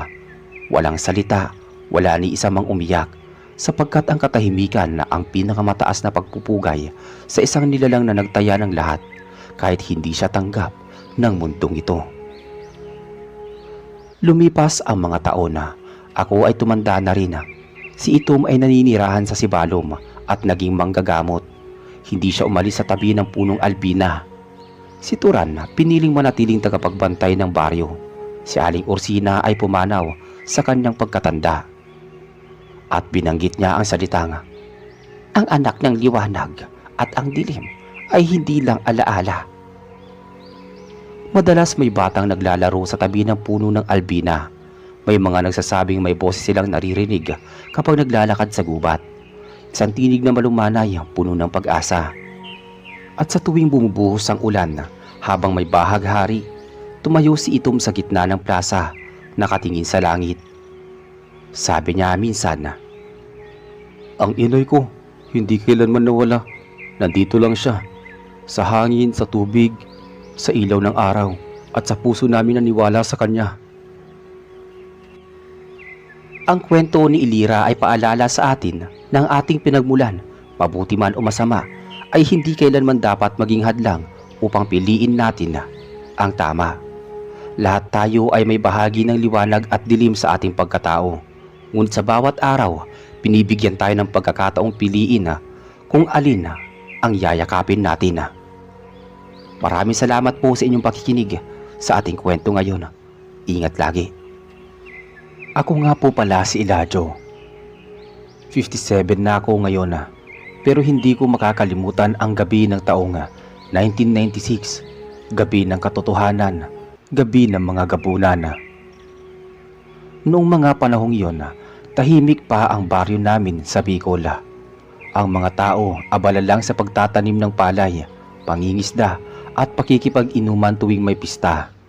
Pero nang magsimula ng may mga hayop na makita sa paligid na walang bituka at may mga taong bigla na lang nawawala, saka nagsimula ang bangungot. Anong sabi mo? May bata na namang nawawala? Tanong ni Kapitan Merced habang hawak ang radyo. Oo, Kapitan. Anak daw ni Mang Paul. Uling nakita papunta sa poso. Sagot ni Mando. Kaibigan ko, mula noon ay naging tanod na siya dahil sa dami ng kaso ng pagkawala. Napatitig ako sa bintana ng kubo ko habang pinagmamasdan ang mga ilaw ng lampara sa bawat bahay. Tahimik ang paligid pero may kakaibang dampi ang hangin. Parang may humihinga sa dilima. Hindi ito gawa ng tao, Mando. Sabi ko sa kanya nang makita kami sa kanto. Tumango si Mando. Oo, alam ko, Elijah. Ramdam ko rin na baka yan na ang gabunan na sinasabi ng mga matatanda. Humigpit ang hawak ko sa kwintas na iniwan ng nanay ko bago siya nawala. Isang maliit na bilog na bato, may ukit ng araw at buwan na ayon sa kanya'y galing sa isang matandang engkanto. Ito raw ang pumipigil sa dugong dumadaloy sa akin. Oo, isa akong gabunan pero hindi ako tulad nila. Sa gabi naririnig ko ang mga bulong. Nararamdaman ko kung nasaan sila at noong gabing yun hindi ako nagkamali. May darating ngayong gabi, sabi ko kay Lira, isang albularyang dalaga na may kakaibang kakayahan. Sigurado ka ba? Tanong niya habang nilalagay ang langis sa isang puting tela. Ramdam ng balat ko, hindi to basta halimaw lang. Lahi ko to. Sagot ko habang ipinikit ang mga mata. Nagkita kami ni Mando at Lira sa sapa ng Barangay Lourdes, bandang alas 8 ng gabi. Doon huling nakita ang batang nawawala. Nagtago kami sa madilim na bahagi ng kakahuyan. Hawak ni Mando ang baril niya, habang si Lira ay naglalagay ng asin at langis sa paligid. Tahimik kami pero ang puso ko bumibilis. Ramdam ko siya. Isa sa kanila. May narinig kaming tunog, parang may hinihigop ng hangin mula sa damuhan. At maya-maya lumitaw ang isang nilalang. Mukha siyang tao, payat, mabagal ang lakad pero pulang-pula ang mga mata. At ang balat niya'y parang tuyong dahon. Habang lumalapit siya sa gitna ng sapa, nakita kong may nakalawit na itim na itlog sa kamay niya. Gabunan? Bulong ni Lira habang nag-aantada. Tumayo ako mula sa pinagtataguan. Ako ang hanap mo, hindi sila, sabi ko rito. Tumawa ang nilalang. Elijah, akala ko ba't hindi ka nababalik sa lahi natin? Napakuyom ako. Hindi ako kailanman sumama sa inyo. Biglang nagbago ang anyo ng nilalang. Naging mas malaki. Bumilog ang katawan at lumabas ang mahabang dila. Sumugod siya sa akin pero bago pa siya makalapit, binunot ko ang kutsilyong may ukit ng araw at buwan, ang pamana ng aking ina. Isang malakas na sigaw ang narinig sa buong kakahuyan nang tamaan ko siya sa dibdiba. Umusok ang katawan niya, nanginig, at bago siya tuluyang mamatay, may nasambit pa siya. Hindi ka makakatakas, Elijah. Darating si Mang Kalisto. Nang marinig ko ang pangalan na yun nanlamig ako dahil yun ang tiyuhin ko. Kinabukasan, nagpunta ako sa lumang bahay ni Tata Isko, ang matandang manggagamot. Doon ako nagtungo para tanungin ang tungkol sa itim na itlog na nakita namin sa sapa. Pag ang itlog na iyan ay naipasok sa katawan ng tao, unti-unti siyang magiging isa sa kanila. Kailangan natin pigilan si Kalisto bago siya makakuha pa ng mas maraming katawan. Nasaan siya? Sa ilalim ng simbahan ng dating kampo ng militar sa Sitio Libtong. Ginawa nilang pugad ang lumang bunker doon. Hindi ako nag-aksaya ng oras. Kasama si Mando at Lira. Naghanda kami ng armas. Sibat na may asoge, kutsilyo na may dasala, asin, bawang at langis. Hindi kita pababayaan, Elijah, sabi ni Mando. Pareho tayong hindi papayag na madumihan pa ang baryong to, sagot ko naman. Bandang alas 10 ng gabi, nagtungo kami sa Sitio Libtong. Madilim at malalim ang lugar. Bawat hakbang sa lupa parang may sumusunod. Pagpasok namin sa bunganga ng lumang bunker, amoy mo agad ang luma, bulok at amoy ng dugo. Nakaabang na sila. 4, lahat may dalang itim na itlog. Si Elijah, sabi nila. Ang hindi tumapo sa sumpa, sagot ng isa pa. Hindi ako kasama sa inyo, sabi ko naman. Nagkagulo, mabilis ang mga gabunan pero mas mabilis ako. Habang sinasaksak ni Mando ang isa sa dibdib gamit ang sibat na may asoge, Si Lira naman ay nagwawasiwas ng langis na may apoy. Sinunog ang sahiga kung saan naglalakad ang mga nilalang. Hanggang sa lumitaw siya, si Mang Kalisto. Tsuhin ko, puti na ang buhok pero matindi pa rin ang mga mata. Nakasabit sa leeg niya ang isang kwintas na kapareho ng sakin pero pula ang bato. Halika, Elijyo, tanggapin mo ang lahi natin. Tayo ang tunay na takapaghukom ng gabi.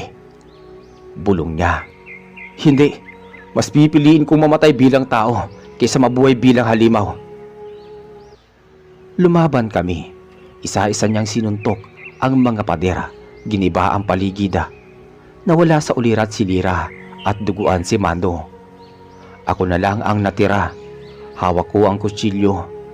Sa huling lakas ko, sinaksak ko iyon sa puso ni Mang Kalisto. Sumigaw siya. Tumigil ang mundo at pagkatapos nun lahat ay natahimik. Simula ng gabing yun wala nang nawalang tao sa baryo namin pero hindi ibig sabihin wala na sila. Hindi ako bayani, isa kong gabunan, pero pinili kong maging bantay, hindi banta. Pagkabagsak ni Mang Kalisto sa lupa, ilang segundo lang ay para lang akong nawalan ng pandinig. Tahimik para bang huminto ang oras sa paligid ko. Ang katawan niya ay unti-unting naging abo, habang hawak ko pa rin ang kutsilyong may marka ng araw at buwan. Napaupo ako sa gilid ng dingding ng bangkera. Hinihingal ako noon. Nanginig ang kamay ko sa pagod at dugo. Lumingon ako sa kaliwa, nandoon si Mando, may tama sa braso at may pasa sa muka. Elijyo, nagawa mo ba? Mahina niyang tanong habang pilit na bumabangon. Hindi kaagad ako nakasagot. Tinapik ko lang siya sa balikat, tapos sinabi ko tapos na. Dali-dali naming nilapitan si Lira na wala ng malay. May gasgas siya sa sintido at may bahagyang sugat sa binti. Kinuha ko ang langis sa kanyang bewang at pinahira ng sugat niya. Mando, buhatin mo siya. Kailangan natin makaalis dito bago pa may dumating na iba. Utos ko. Walang imik na tumango si Mando at agad na binuhat si Lira. Habang papalabas kami ng bangkera, napansin ko ang isang ukit sa padera na hindi ko nakita kanina. Isang malaking bilog, may mata sa gitna at sa ilalim nito ay may salitang hindi ko maintindihan. Pare, bilisan na natin. Sabi ni Mando. Teka, sandali lang. Sagot ko naman. Lumapit ako sa ukit at inilapit ang kwintas na iniwan ng nanay ko. Sa hindi ko inaasahan, kumislap ang bato ng kwintas at nagliwanag ang ukit. Biglang nagbukas ang maliit na bahagi ng padera. May nilalaman. Isang lumang kahon na yari sa kahoy na itima. May balot ng telang pula at kinuha ko yun at saka kami mabilis na lumabas ng bangkera. Kinabukasan, nagising si Lira sa loob ng bahay ni Tata Isko. Doon kami pansamantalang naglagi habang nagpapagaling. Elijyo, mahina niyang bulong. Ayos lang, ligtas ka na. Sagot ko habang nilalagyan ko ng langis ang mga sugat niya. Ano yun? Yung nakita mo sa bangkera? Tanong ni Lira habang tinuturo ang kahon sa mesa. Inuukit sa pader, parang proteksyon o lihim. Hindi ko pa nabubuksan. Sabi ko sa kanya. Biglang dumating si Tata Isko. May dalang pinaghalong dahon at pulbos. Yung kahon na yan, hindi basta-basta binubuksan. May selyo yan ng gabunan. Kapag mali ang pagbukas, pwedeng bitawan ng sumpa. Paano natin malalaman kung ligtas? Kailangan natin ng orasyon at dugo ng taong may lahing gabunan. At ikaw ang meron nun, Elijyo. Sabi ni Tata Isko. Walang tanong lumapit ako at pinisil ang hintuturo ko hanggang tumulo ang dugo. Tumulo ito sa ibabaw ng kahon at agad itong kumislap. Unti-unti itong bumukas. Sa loob ay may isang lumang papel, isang pirasong bato na itim na parang obsidian, at isang panyo na may simbolo ng araw at buwan at pati ng mata. Yan ang tanda ng huling tagapagbantay ng gabi. Bulong ni Tata Isko. Anong ibig sabihin nito? Tanong ko. Tapos na si Kalisto, pero ang sumpa ng gabunan buhay pa. Ang mga itlog na naiwan niya, pwedeng lumaki at maging bago. At ikaw na ang tanging may kakayahang hanapin at wakasan ang mga natirang binhi. Humigpit ang hawak ko sa panyo. Meron pa pala akong obligasyon. Makalipas ang ilang linggo, bumalik sa normal lang takbo ng baryo. Pero hindi pa rin ako nakakatulog ng mahimbing. Sa tuwing lumalalim ang gabi, nararamdaman ko pa rin ang kirot sa aking dibdiba. Hindi dahil sa tugat, kundi dahil sa bigat ng katotohanang hindi pa tapos ang laban.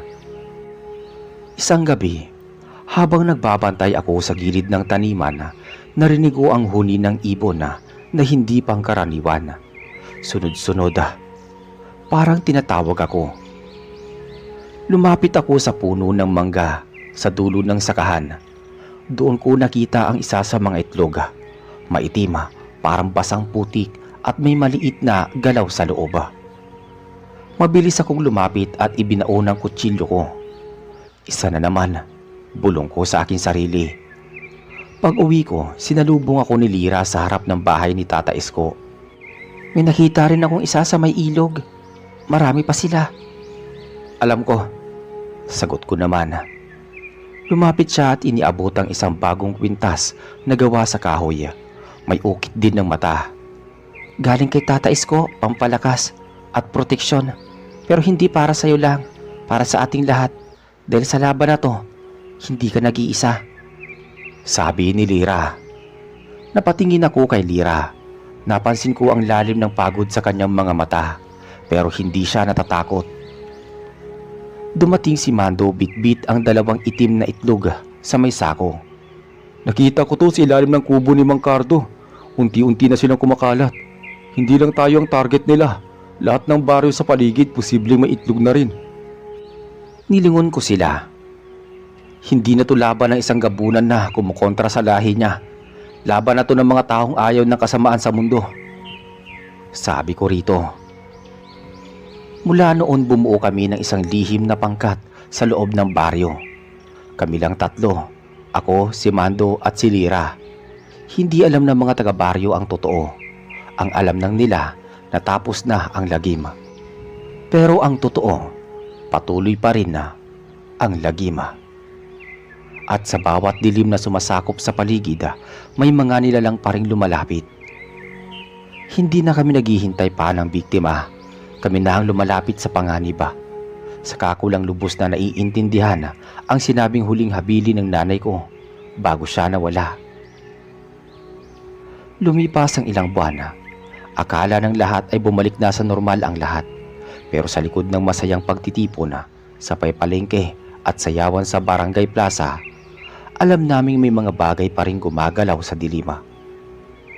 Minsan may mga baboy na biglang nagkakanda sugat-sugat sa loob ng kulungan. Minsan naman may mga manok na parang piniga ang leeg at nawala ng dugo. Sinisisi ng mga matatanda ang ligaw na hayop o masamang hangin. Pero kami ni Mando at Lira, alam namin hindi basta hayop ang may gawa nun. Isang gabi habang nakabantay ako sa may ilog, nakita kong may anino sa itaas ng puno ng balite. Tahimik akong lumapit, hawak ang kutsilyo at dalang langis. Tinitigan ko yung anino, humakbang ako paakyat sa ugat ng puno. Doon ko siya nakita. Isang bata, siguro mga 9 o 10 taong gulang. Nakaupo, nakatitig lang sa akin. Walang imig, pero kakaiba ang itsura niya. Maputla ito, nangingitim ang labi at ang mga matay parang pinapalitan ng butas. Lumapit ako. Anong pangalan mo? Hindi siya sumagot. Tumayo lang siya at tumalikod. Bigla siyang tumalon pababa mula sa taas ng puno. Bumagsak siya sa damuhan pero hindi nasaktan. Tumakbo siya papunta sa kagubatan. Sumunod ako sa kanya. Duman ako sa likod ng mga talahiban sa may palayan hanggang sa makarating ako sa dating bahay ni Mang Kalisto, ang luma nilang ancestral house sa gilid ng bundok. Matagal na itong abandonado pero ngayon may ilaw sa labas. At pati na rin sa loob. Dahan-dahan akong lumapit. Mula sa bintana, nakita ko ang batang lalaki. Nakaupo siya sa may sahiga at sa harap niya may itim na itlog. Mas malaki sa mga dati naming nakita. Habang tinititigan niya iyon, parang may sinasambit siya na di ko maintindihan. Nagulat ako nang biglang sumulpot sa likod niya ang isang matandang babae. Kulubot ang balat, nangingitim ang mga kuko at ang buhok ay puting-puti pero tila laging basa. Humawak ito sa balikat ng bata at bumulong. "Lahi ni Kalisto, lahi mo makapangyarihan," bulong ng matanda. Hindi na ako nagpatumpik-tumpik. Hinila ko ang bote ng langis, binasag sa pader ng bintana at inihagis papasok ang apoy at sumabog ito at nagliyab sa loob. Nagsisigaw ang bata at ang matanda, ngunit sa halip na tumakbo palabas, nagtago sila sa likod ng altar sa loob ng bahay. Binuksan ko ang pinto gamit ang sipa. Pumasok ako, sinundan ng usok. Walang ingay doon. Wala na ang bata, wala na rin ang matanda. Kinabukasan tinawag ko si Mando. "Nakapasok na sila sa bahay ni Mang Kalisto. Posibleng hindi lang itlog ang inaalagaan nila. Posibleng may kinukondisyon silang bagong katawan," sabi ko habang nakaupo kami sa bangko sa ilalim ng punong mangga. Pwedeng yung bata o baka yung tagapagmana ng lahi nila," sagot ni Mando. "Hindi ko alam, pero may bago sa aura nila. Hindi ito tulad ng mga nakalaban natin dati. Mas malakas, mas organisado." Dumating si Lira. May dalang bagong tala mula kay Tata Isko. May lumang orasyon na nagsasabing kapag naipon ang 7 sa itim na itlog, magbubukas ang pintuan sa dilim ng ikalawang lahi. At kung sino man ang unang nilalang na tumatanggap nito, siya ang magiging bagong pinuno ng mga gabunan. 7 itlog? Napatayo si Mando. "Ilan na nakuha natin?" 5 pa lang." "Ibig sabihin may 2 pa," dagdag ni Lira. "Teka, yung nakita ko kagabi mas malaki. Baka yun ang pang-6." Hindi na kami nag-aksaya ng oras. Muling bumuo ng plano. Kailangan naming hanapin ang huling 2 itlog bago pa ito magpasama-sama ng mga nilalang ng dilima. 2 gabi pagkatapos noon, tumanggap kami ng balita na may bagong bangkay na natagpuan sa barangay Malasugi, mga 5 kilometro mula sa amin. Lalaki yun, 40 taong gulang. Wala nang laman loob ng tiyan. Itim ang balat sa may bandang dibdiba. Pumunta kami roon. "Bakit parang may marka ng gabunan pero kakaiba to?" bulong ni Lira habang sinusuri ang katawan. "Tignan mo to." Sabay turo ni Mando sa lupa. May 3 itim na alupihan na naglalakad pabalik sa gubat. Hinabol namin yun. Pagdating sa gitna ng dubat, may nakita kami bagong hukay. Binuksan ni Mando gamit ang pala. May sako sa loob at sa loob ng sako nandoon ang pang-6 na itlog. Nang ilabas namin ito, biglang lumitaw mula sa puno ang batang lalaki. Nakasuot siya ng puting kamiseta pero ang mga mata niya pulang-pula. Nakasunod sa kanya ang matandang babae na nakita ko sa bahay ni Mang Kalisto. "Huwag niyong kukunin yan. Para sa amin yan," banta ng matandang babae. Hindi ko hayaang mabuo ang lahi niyo," sagot ko naman. "Pero isa ka sa amin," sabat ng bata. "Hindi ko pinili yan." Sabay-sabay silang lumundag mula sa mga puno. Si Mando binaril kaagad ang matanda. Isang tama sa dibdiba. Napasigaw ito at biglang naging usok. Si Lira naman ay inihagis ang langis papunta sa bata. Tumama ito sa paa niya at napahiyaw siya. Sinamantala ko ang pagkakataon. Binunot ko ang kutsilyo at itinaga ito sa itlog. Sumabog ito. May sumirit na itim na likido pero hindi na nabuo. Sa gabi ring iyon bumalik kami sa bahay ni Tata Isko. Nakuha na nila ang mga bata. Isa-isa nilang kinukumbinsi. Yung matandang babae, hindi ko pa alam kung sino siya. Pero malamang konektado din siya kay Kalisto. Sabi ni Lira habang pinupunasan ang sugat sa kanyang braso. Isang itlog na lang. At alam nating hindi nila tayo tatantanan. Lumapit si Tata Isko. May paraan para makita kung nasaan ang huling itlog. Pero hindi kayo pwedeng tatlo lang. Ano ang kailangan, Tata? Kailangan ng dugo ng gabunan, dasal ng albularyo at proteksyon ng tapang. Kailangan niyong sumanib sa isang sinaunang ritual. Naghanda kami kinabukasan. Bandang alas 12 ng hating gabi, nagsinti kami ng apoy sa gitna ng punso sa tabing bukid at inilagay ni Lira ang anting-anting ng kanyang lola. Habang ako naman ay pumatak ng dugo sa ibabaw ng bato. Nang magsimula na ang dasal ni Tata Isko, biglang lumiwanag ang paligid. Tumigil ang hangin. Lumitaw sa gitna ng apoy ang isang anyo ng babae. Walang iba kundi ang ina ko. Elijah, tapusin mo na ang sumpa. Nanay! Nasa ilalim ng lumang balon sa Baryo Luntian ang huling itlog. Pag nakuha nila yon, tapos na ang lahat. At biglang naglaho ang anyo niya. Magtatanghali na nang makarating kami sa Baryo Luntian. Sa gitna ng sira-sirang iskinita, naroon ang lumang balon.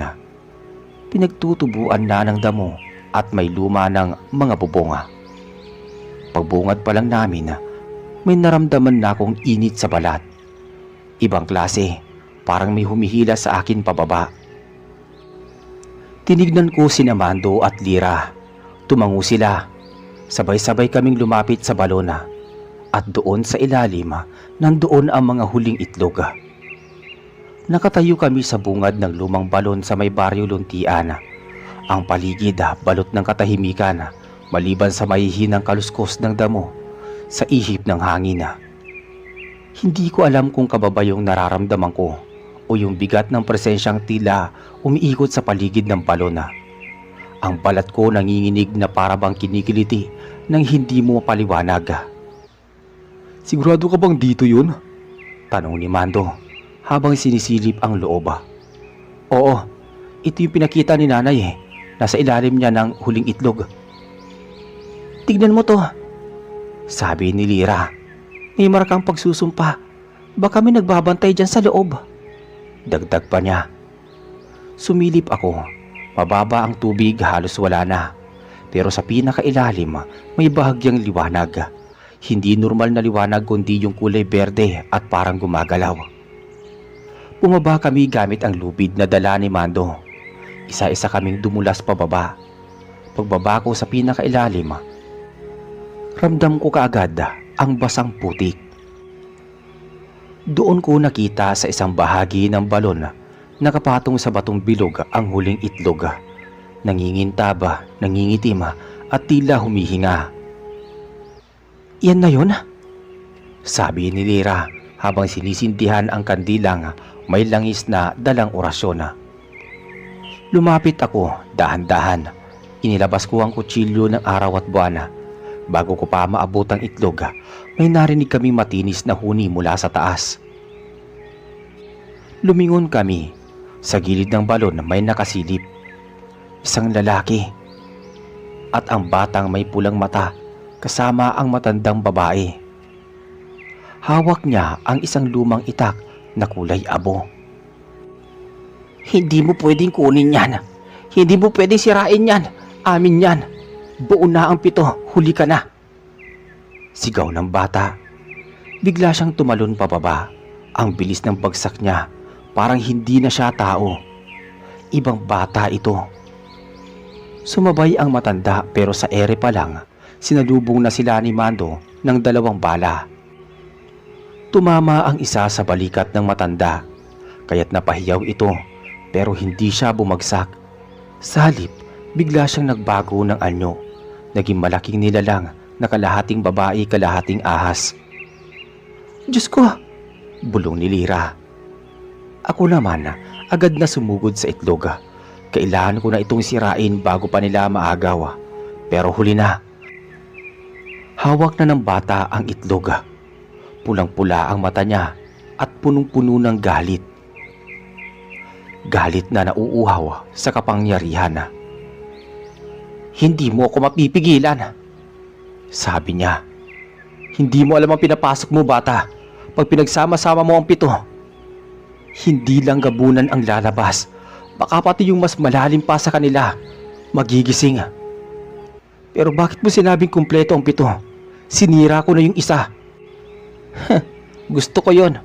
Mas malakas, mas matatag. Lahat kayo magiging isa sa amin. At hindi ko sasabihin sa'yo kung bakit naging 7 ulit ang lahat ng itlog kahit sinira mo na yung isa. Naglakad siya papalapit sa altara ng lumang balon. Itinaas niya ang itlog. Kung mahal mo pa ang sangkatauhan, ibaba mo yan. Pero hindi siya nakinig. Nilapitan ko siya at sinubukang sunggaban pero bago pa siya maabot, sinugod ako ng matandang babae. Sa lakas ng tama, tumilapon ako sa pader ng balon. Napaluhod ako sa sobrang sakit. Elijah! Sigaw ni Mando habang inaasinta ang babae. Isang tama sa leeg. Umuga ang katawan ng matanda pero bago pa siya mabagsak, lumabas mula sa tiyan niya ang parang itim na usok. Tumungo ito sa itlog na hawak ng bata at pinasok ito. Kumislap ang itlog. Napunit ang paligid ng balon. Umugong ang hangin. Ayoko nang palakihin pa to, sigaw ni Lira. Hinagis niya ang bote ng langis sa harap ng bata, sabay bitaw ng apoy. Sumabog ito pero nakatayo pa rin siya, parang hindi nasusunog. Tumayo ako. Dugo ang tumulo sa labi ko, pero hindi ko alintana. Pinilit kong lapitan ang bata. Bata ka pa, hindi ka pa huli, sabi ko sa kanya. Hindi mo ako mapipigilan, sigaw niya. Itinaas ang itlog pero bago niya ito maibagsak sa altara, tumalon ako at buong lakas na tinaga gamit ang kutsilyo, ang kamay niyang may hawak. Tumilapo ng itlog, bumagsak sa gitna ng apoy. Malakas ang pagsabog. Nagdilim ang paligid.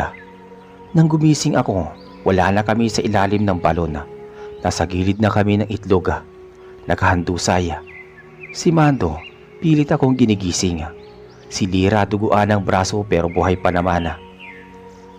Nabuhay tayo? Tanong ko. Tumango si Lira. Naubos sila. Lahat ng gabunan sa paligid wala na. Tinignan ko ang langit. Muli kong nakita ang liwanag ng buwan. Malinaw, walang usok, at walang kadiliman. Tuluyan na ba sila napuksa?